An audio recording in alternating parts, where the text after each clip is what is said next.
Hello everyone, कैसे हैं आप लोग सभी के सभी। एक बार फिर से आप सभी का स्वागत है आपके अपने यूट्यूब चैनल विजन बैंकिंग पे। होप सो सभी अपने घर में सेफ होंगे। और इस सेशन में आप सभी के साथ डिस्कस करेंगे IPS, RRB PO, RRB clerk strategy को लेकर। एसबीआई क्लर्क, एसबीआई पीओ का एग्जाम प्रीलिम्स का कवर हो चुका है। अब आपके पास जो एग्जामिनेशन बचे हुए दैट इज एसबीआई क्लर्क का मेंस और एसबीआई पीओ का मेंस। तो जिनका भी पेपर बढ़िया गया होगा डेफिनेटली वो अभी से एसबीआई क्लर्क, एसबीआई पीओ की मेंस की तैयारी कर रहे होंगे। बट अगर आपका पेपर कहीं भी किसी भी रीजन की वजह से बढ़िया नहीं गया और आपको लग रहा है कि आप प्रीलिम्स क्लियर नहीं कर पा रहे हो, तो डेफिनेटली अब आपके पास जो वैकेंसीज ओपन है दैट इज़ फॉर आईबीपीएस का जो कैलेंडर है 2025 का, वो पूरा का पूरा ही आपके पास ओपन है ना। तो डिस्कस करेंगे किस तरीके से आपको तैयारी करनी है, क्या क्या टॉपिक्स को किस किस तरीके से कवर करने हैं। बट उससे पहले अगर आप चैनल पे नहीं हो तो चैनल को सब्सक्राइब कर लेना, बेल आइकन को प्रेस कर लेना।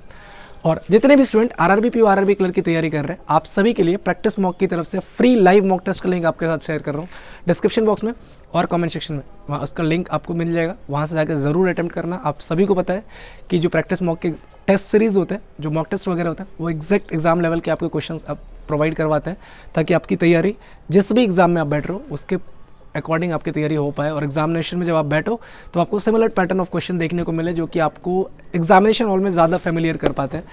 तो जो एक स्ट्रेस रहता है वो कम हो जाता है। तो डिस्क्रिप्शन बॉक्स में और कमेंट सेक्शन में लिंक है, आप जाकर अटेम्प्ट करो और जरूर बताना स्कोर कितना गया। ठीक है, अब बात कर लेते हैं। देखो, आरआरबी पीओ, आरआरबी क्लर्क दो ऐसा एग्जामिनेशन है जिसमें आपके पास चॉइसेस हैं कि अगर आपकी इंग्लिश वीक है तो आप उसको सही कैसे, मतलब उसको हिंदी में कन्वर्ट, हिंदी आप लैंग्वेज ले सकते हो।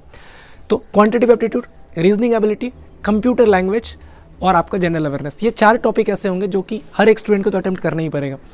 चेंजेस कहाँ पे होते हैं, कुछ स्टूडेंट इंग्लिश लैंग्वेज सेलेक्ट करते हैं, कुछ हिंदी सेलेक्ट करते हैं। वो चीज़ें अभी आपको सेलेक्ट करनी पड़ेंगी। आप ये नहीं सोच सकते कि जब आपका नोटिफिकेशन आएगा, और इस बार आपको नोटिफिकेशन भी शायद से जल्दी देखने को मिलेगा क्योंकि जनरली एग्जाम अगस्त फर्स्ट वीक से होता था, बट इस बार आईपीएस कैलेंडर के अकॉर्डिंग आपका जुलाई लास्ट वीक से आपका पेपर हो रहा है। तो जो 1 जून के बाद आपको नोटिफिकेशन देखने को मिलता था, वी कैन एक्सपेक्ट कि इस बार आपको 20 मई के बाद कहीं ना कहीं 20 से 25 मई के अराउंड में आपको नोटिफिकेशन देखने को मिल जाए। तो आप ये मत सोच सकते हो कि उस टाइम पे जाकर मैं सेलेक्ट करूँगा। करने को आप कर सकते हो बट फिर वो चीज़ें इंप्रूवमेंट आपको नहीं दिखेंगी। तो अब भी बैठो, एक मॉक टेस्ट इंग्लिश में भी लगाओ, एक मॉक टेस्ट हिंदी का भी लगाओ, मेंस का, मेंस में बात कर रहा हूँ, और फिर वहाँ से देखो कि आप ज़्यादातर किस में स्कोर कर पा रहे हो। ऐसा नहीं, वहाँ पे आपको कोई जज नहीं करेगा कि आप इंग्लिश सेलेक्ट कर रहे हो या हिंदी सेलेक्ट कर रहे हो। यू आर ओनली वन जिसका पेपर हो रहा होगा, जिसके लिए वो चीज़ें फ़ायदेमंद होंगी। ठीक है, तो क्वांटिटेटिव एप्टीट्यूड बेसिक से भी पढ़ना शुरू करो, एक एक टॉपिक करके।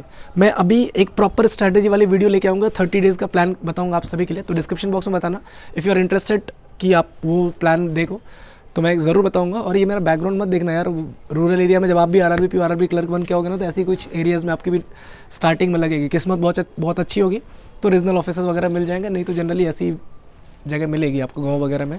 बट अच्छा है गाँव में रहना, शहर से ज़्यादा अच्छा है मेरे को लगता है। स्पेशली सराउंडिंग्स अच्छी रहती है, एनवायरनमेंट वगैरह सब अच्छा है। बट थोड़ी बहुत जो शहर से रह के आओगे तो दिक्कत होगा, है ना। क्वांटिटेटिव एप्टीट्यूड में प्रॉपर बेसिक से स्टार्ट करो एक चीज़ें। अगर आपको अभी लगता है कि कोई टॉपिक आपका वीक है, अभी उसको स्ट्रॉन्ग करने का टाइम है। ठीक है, रीजनिंग में पजल बनाने की कोशिश अभी से करो और पूरा का पूरा टाइम पजल पे मत दो।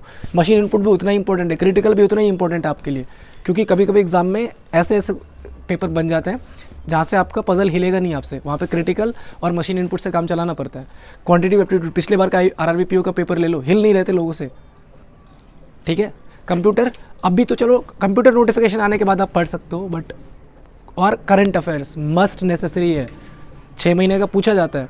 अगर अगस्त में, जुलाई में आपका पेपर हो रहा है तो जुलाई काउंट कर लो, मार्च, अप्रैल, मई, जून, जुलाई, मतलब फरवरी से पूछेगा और फरवरी आएगा तो बजट आएगा। जनरली बजट कम चांसेस कम होते हैं, बट फरवरी आ रहा है तो बजट आएगा। तो अभी से ना प्रॉपर तैयारी करो करंट अफेयर्स के भी। करंट अफेयर्स के लिए तो मैं हमेशा रिकमेंड करता हूँ कपिल काटपाल सर, बेस्ट है। डेली उनकी वीडियो देख लो, कहीं और देखने की, कुछ भी देखने की ज़रूरत नहीं पड़ेगी, कोई भी वीडियो देखने की ज़रूरत नहीं पड़ेगी, कोई आपको क्विज़ेस तो आपको लगाने ही पड़ेंगे, जो पीडीएफ वगैरह होता है वो पढ़ने की भी ज़रूरत नहीं पड़ेगी। इतना मोर देन सफिशिएंट है, जितने अदर स्टूडेंट करके आएंगे उससे हमेशा आप 4-5 नंबर ज़्यादा ही करके आओगे। ठीक है, तो एक प्रॉपर मैं 30 डेज़ का प्लान कर रहा हूँ कि एक बार ये मंथ एंड हो जाए, क्योंकि अभी आपको पता है कि मार्च क्लोजिंग का थोड़ा सा प्रेशर रहता है। तो 1 अप्रैल से अपन स्टार्ट करेंगे फर्स्ट 30 डेज़ की स्ट्रैटेजी की डेली का मैं कोशिश करूँगा आपके साथ शेयर करने का टू डू लिस्ट।